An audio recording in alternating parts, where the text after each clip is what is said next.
Amis internautes de l'Évangile pour tous, les membres de l'Église évangélique de la vérité, en ce moment de midi, disposez-vous, nous allons à la prière. Et avant tout, j'ai lu pour vous le psaume 27. L'Éternel est ma lumière et mon salut, de qui aurais-je crainte? L'Éternel est le soutien de ma vie, de qui aurais-je peur? Quand des méchants s'avancent contre moi pour dévorer ma chair, ce sont des persécuteurs et mes ennemis qui chancellent et tombent. Si une armée se campait contre moi, mon cœur n'aurait aucune crainte. Si une guerre s'élevait contre moi, je serais malgré cela plein de confiance. Je demande à l'Éternel une chose que je désire ardemment. Je voudrais habiter toute ma vie dans la maison de l'Éternel pour contempler la magnificence de l'Éternel et pour admirer son temple. Car il me protégera dans son tabernacle au jour du malheur. Il me cachera sous l'abri de sa tente. Il m'enlèvera sur un rocher. Et déjà ma tête s'élève sur mes ennemis qui m'entourent. J'offrirai des sacrifices dans sa tente. Au son de la trompette, je chanterai, je célébrerai l'Éternel. Éternel, écoute ma voix. Je t'invoque.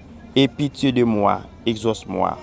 Mon cœur dit de ta part, cherche ma face. Je cherche ta face, ô Éternel. Ne me cache point ta face, ne repousse pas avec colère ton serviteur. Tu es mon secours, ne me laisse pas, ne m'abandonne pas, Dieu de mon salut. Car mon père et ma mère m'abandonnent, mais l'Éternel me recueillera. Éternel, enseigne-moi ta voie, conduis-moi dans les sentiers de la droiture à cause de mes ennemis.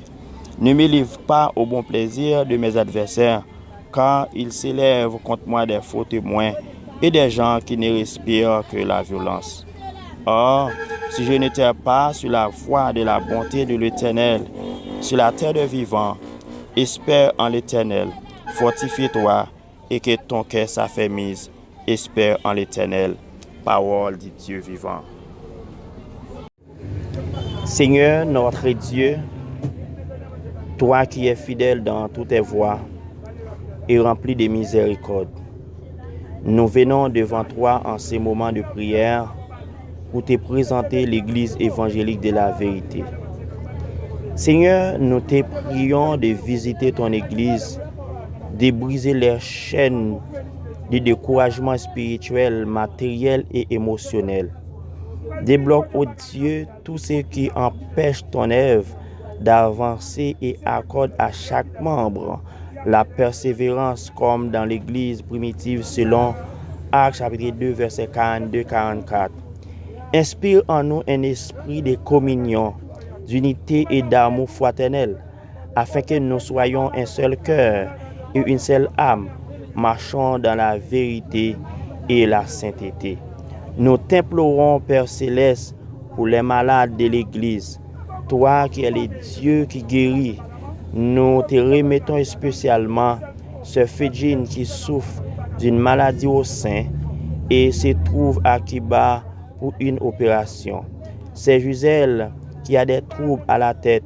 C'est Lucille qui fait face à des problèmes mentaux. C'est Genesia qui est aveugle. C'est Julienne et tous les autres frères et sœurs dont nous n'avons pas cité les noms, mais que toi, Seigneur, tu connais parfaitement. Pose ta main de guérison sur chacun d'eux, Seigneur, et restaure-leur par ta puissance. Seigneur, nous élevons aussi notre prière spéciale pour Haïti, notre chère nation qui traverse des moments sombres et difficiles. Interviens dans les affaires du pays, lève des hommes et des femmes remplis de ta crainte pour diriger avec sagesse. Fais briller la lumière et la paix sur le peuple haïtien et mets fin à la souffrance, d'instabilité et la misère. Enfin, Seigneur, bénis tous les amis et les fidèles de l'Évangile pour tous qui nous suivent sur les réseaux. Fortifie leur foi, soutenez-les dans leur lutte et remplis-les de ta paix et de ta grâce abondante.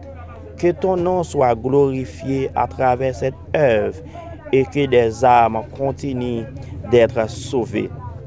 Nous remettons tout entre tes mains, Seigneur, dans le nom précieux de ton Fils Jésus. À lui soit la gloire, la puissance au siècle des siècles. Amen.